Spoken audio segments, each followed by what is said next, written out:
અમારી ફરમાઈશ છે કે મોકળો બંધ રાખો. મોકળો બંધ ના રહે. આજે તો મેં ચશ્મા પહેરી લીધા છે કારણ કે મને દૂરના છે number. Oh my God, finally મારા કિચનમાં મસ્ત મજાની વ્હાઈટ લાઇટ આવી ગઈ છે. હવે ઢોકળા મસ્ત મજાના બનીને રેડી થઈ ગયા છે, એકદમ જાળીવાળા છો, સ્પંજી, અને એની જોડે છે લસણની ચટણી.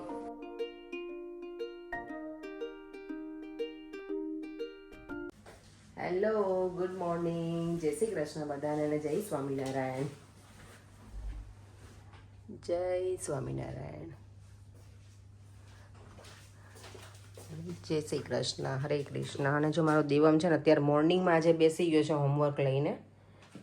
અત્યારે મોર્નિંગમાં બેસે નહીં, મોર્નિંગમાં રીડિંગ કરતો હોય, પણ આજે હોમવર્ક લઈને બેઠો ટ્યુશનનું. અને આજે મારે શું કહેવાય, પર્યંગની ફરમાઈશ હતી કે ભાખરી ખાવી જ સવારમાં. ફરમાઈશ તો તમારે જો મેં ભાખરી મસ્ત મજાની બનાવી, દેવા માટે થેપલા બનાવ્યા, લંચ માટે, મારા લંચ માટે ચા બનાવી, દૂધ બનાવ્યું, કેટલું બધું બનાવ્યું પર્યંગ અત્યારમાં. અમારી ફરમાઈશ છે કે મોકળો બંધ રાખો. મોકળો બંધ ના રહે. ચલો તો અમે બ્રેકફાસ્ટ કરી લઈએ બંને. દેવા મેં તો કરી લીધો છે એનો બ્રેકફાસ્ટ, અને હું ને પરેંગ બંને કરી લઈએ અને પછી નીકળીશું સલૂન પર જવાનું. બધા પોતપોતાના કામે નીકળી જશે, બધા અમે ત્રણ બહાર જ જઈશું. પછી જો આજનું વેધર અહીંયા વરસાદ બતાવે છે, લેટ્સ સી હવે શું થાય છે.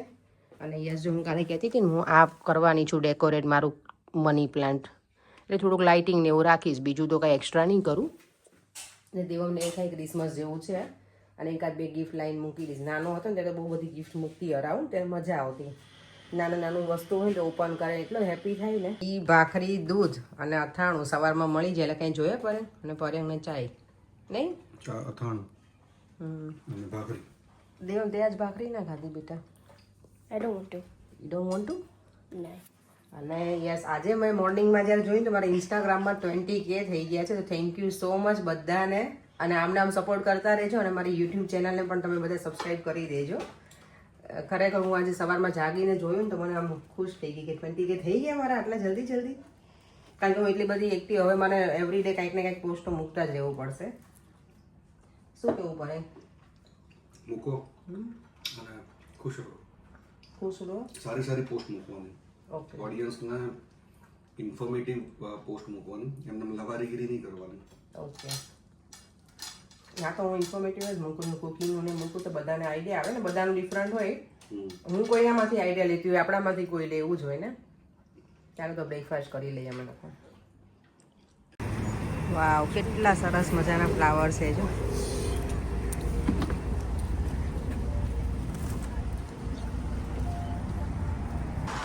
ટ્રેનમાંથી તો બહાર નીકળી ગઈ, એક્ઝિટ થઈ ગઈ છું સ્ટેશનથી. અને આજે વોક કરવાનું સ્ટાર્ટ કર્યું. ઘણા દિવસથી મેં મારો વોક કરવાનો વિડીયો બનાવ્યો નથી, કારણ કે પરે મને વચ્ચે બહુ બોલે કે તું એવરી ડે વોકિંગ કરતી અને કરતી હોય છે, એટલે હું સારું નથી બને.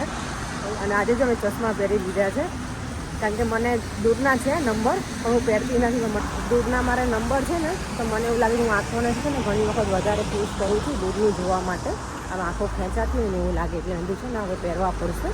એવરી ડે તો નથી પહેરતી, પણ ક્યારેક ટ્રાય કરીશ તો પહેરી લઉં તો સારું. રોજે પહેરવા જ જોઈએ નંબર હોય તો. મને થોડાક અનકમ્ફર્ટેબલ લાગે છે. જો આ બધા ટ્રી જો બિચારા કેવા થઈ ગયા, સાવ સુકાઈને. હજી આ થોડાક બાકી રહ્યા છે પાન, પણ મને લાગે થોડા ટાઈમમાં એ પણ બધા જ જતા રહેશે પાન, એટલે ઠંડીનું પ્રમાણ વધી જાય એટલે પછી. અહીંયા જો કેટલું સરસ કર્યું છે, આ બલૂનનો સ્નોમેન ને ફાઇન ડેકોરેશન કર્યું છે શોપ આગળ. જો અહીંયા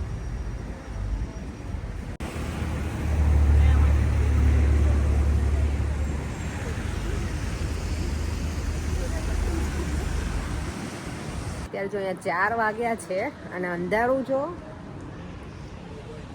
અને વરસાદી છે અત્યારે. તો થોડી વાર મેં તો બહાર ચક્કર લગાવી લઉં, વરસાદ છે એટલે હું પાછી સલૂન ઉપર જાઉં છું. અને અહીંયા જો એલિફન્ટ કેટલો મોટો છે આની અંદર શોપમાં. ઠંડી લાગે છે અત્યારે, પવન જેવું છે. તો સલૂનમાં જઈએ હવે. આ તો કંઈ મારા છે નહીં હવે ક્લાયન્ટનું બુકિંગ્સ, એટલે જોઈએ હવે કંઈ આવે તો સારું. હવે સ્ટેશન પહોંચી ગઈ છું અને વરસાદ એટલો બધો આવે છે ને બહાર, એટલે અત્યારે અહીંયા પર્યંગની વેઇટ અહીંયા જ કરું છું. નોર્મલી છે ને થોડી વોક કરી લાવું, પણ આજે હું વોક નહીં કરું સામે, અને પલ્લી જવા રહ્યું છે. આજે ઘરે જઈને મારે ડિનરમાં બનાવવાનું છે મસ્ત મજાના ખાટિયા ઢોકળા. એને મેં પલાળી દીધું હતું ગઈકાલે જ, એટલે એ રેડી છે. આથો લાવવા માટે મૂકી દીધું છે. તો લસણની ચટણી સાથે આજે મસ્ત મજાના ઢોકળા ખાવામાં આવશે તો હું બતાવીશ. મેં મને લાગે પહેલાં મેં શેર કર્યું હશે, હું ફરીવાર આજે બનાવવાની છે તમારી સાથે, હું ફરીવાર શેર કરી દઈશ. હવે ડાયરેક્ટ મળીએ આપણે ઘરે. તો બધાએ ઘર એટલા સરસ ડેકોરેટ કર્યા છે ને, અહીંયા પણ લાઇટિંગ. ફરેંગ આપણી પાર્ટીનું ફાઇનલ થઈ ગયું છે 15 તારીખ. Okay, 15 December. આ સાઈડ બહુ જ ફાઇન છે. હા યાર, આ મને એટલું ગમે છે ને. આમ તો બધું ગમે છે. તો લાઇટિંગ કરેલી મજા આવે ને, દિવાળી જેવું લાગે. પણ આપણને દિવાળીમાં આવું કરીએ ને. ઓ માય ગોડ, ફાઇનલી મારા કિચનમાં મસ્ત મજાની વ્હાઇટ લાઇટ આવી ગઈ છે. હવે મને વ્હાઇટ લાઇટ બહુ જ ગમે ને. મારો દીકરો જો અહીંયા છે ને, ઓલવેઝ ડાઇનિંગ ટેબલ ઉપર હોમવર્ક કરવા બેસે. નહીં બેટા, સ્ટડી ટેબલ છે દેવામનું ઉપરના રૂમમાં, બેડરૂમ છે ને એમાં, પણ એ અહીંયા જ બેસે, નીચે ગમે. પણ મને બહુ ગમે હું, વ્હાઇટ લાઇટ સરસ છે. Thank you. ચાલો હું ઘરે પહોંચી ગઈ છું અને હવે ડિનર મસ્ત મજાનું બનાવવાનું છે. ઓકે, પરેંગ લેવા જાય છે એના ફ્રેન્ડને. ઇન્ડિયાથી આવે છે એટલે એને લેવા જાય છે. કેટલું અહીંયાથી જવાના હોય ત્યારે જે એક્સાઇટમેન્ટ હોય, એટલે હવે આવી પણ જશે. 25 દિવસ જેવું થઈ ગયું. મમતાના હસબન્ડ, મારી ફ્રેન્ડ છે ને, એના હસબન્ડ એને અહીંયાથી પિક કરવાના છે કંઈક સ્ટેશનથી. પરેંગ લેવા જાય છે. હું કપડાં ચેન્જ કરી પછી મારું ડિનર રેડી કરું. આવી ગઈ છું કિચનમાં અને જો આ મેં મૂક્યું હતું ને, મસ્ત મજાનું થઈ ગયું છે. હાથો આવી ગયો છે આમાં. હવે આમાં બધો મસાલો કરીશ. હળદર નાખીશ અને મેથીની ભાજી છે ને તો એ પણ નાખીશ. સરસ લાગે ઢોકળામાં. લીલા ધાણા, લીલા મરચાંની પેસ્ટ, આદુ મરચાં અને લસણની ચટણી હું અલગથી બનાવીશ, એટલે આમાં લસણ નહીં નાખું. તો કેવું કે કંઈક બીજું બનાવવું હોય ને આમાંથી તો એ ચાલે, બેટર પડ્યું જ રહેશે. કારણ કે મેં ઘણું બધું પલાળીશ. આમાંથી હાંડવો પણ બનાવીશ અને ઢોકળા પણ બનાવીશ. બે બનાવવાનું, એક બેટરમાંથી 2-3 વસ્તુ તો બને જ. ઢોસાનું બનાવું ને ત્યારે ઢોસા, ઇડલી, ઉત્તપમ એ બધું બનાવું, અને ઢોકળાનું બનાવું ત્યારે ઢોકળાય બનાવું અને હાંડવો પણ. તો ચાલો ફટાફટ મસાલો કરી લઉં. હવે ઢોકળા બનાવવાના છે ને મને તો જો મારી લસણની ચટણી રેડી જ છે, એટલે કેટલું ઇઝી થઈ જાય. તો એમાં મેં ખાલી છે ને કાચું તેલ આપણે હોય ને, આને હું વઘારું નહીં. ઢોકળાની ચટણીને કાચી આવી રીતે જ રાખવાની હોય. ખાલી તેલ મિક્સ કરું અને થોડું સોલ્ટ નાખીશ, કારણ કે ઓઇલ હોય એટલે. બાકી આમાં તો મેં નાખેલું જ છે લસણની ચટણીમાં પણ. થોડું સોલ્ટ અને ઓઇલ બરાબર નાખી અને બરાબર મિક્સ કરી દેવાનું, એટલે આપણી ચટણી રેડી. અને અહીંયા અમારું ઢોકળાનું બેટર રેડી થઈ ગયું છે બધા મસાલા સાથેનું. તેમાં મેં નાખ્યું છે આદુ મરચાં, પછી કોથમીર છે, પાલક છે અને મેથીની ભાજી, સોલ્ટ. હવે નાખીશ લીંબુ અને હળદર, એટલે બધું પરફેક્ટ. એટલે અહીંયા જો મારી આ પ્લેટ પણ રેડી કરીને રાખી દીધી છે. એટલે હવે ફટાફટ ઢોકળા બનાવવા લાગુ. મમ્મા શું બનાવે છે? ઢોકળા બનાવું છું. ઢોકળા યે! જો તમે આ છે ને બધો મસાલો જે કરીને રેડી રાખ્યું છે ને બેટર ઢોકળાનું, એમાં થોડા સોડા નાખીશ આ ટાટાના. એટલે જેટલું તમારે શું કે પોર્શન બનાવવાનું હોય ને એટલામાં જ હું સોડા નાખું. બધામાં હું ના નાખું, કારણ કે નહીંતર પછી આ સોડા જે એક્ટિવ થઈ ગયા ને પેલા ડીએક્ટિવ થઈ જાય ને, એટલે. અને પછી એના ઉપર થોડું લીંબુ. હું આ ઢોકળામાં શુગર નથી નાખતી. ઘણા લોકો નાખતા હોય શુગર ને એવું, હું નથી નાખતી. અને પછી આને બરાબર મિક્સ કરી લેવાના સોડાને એકદમ.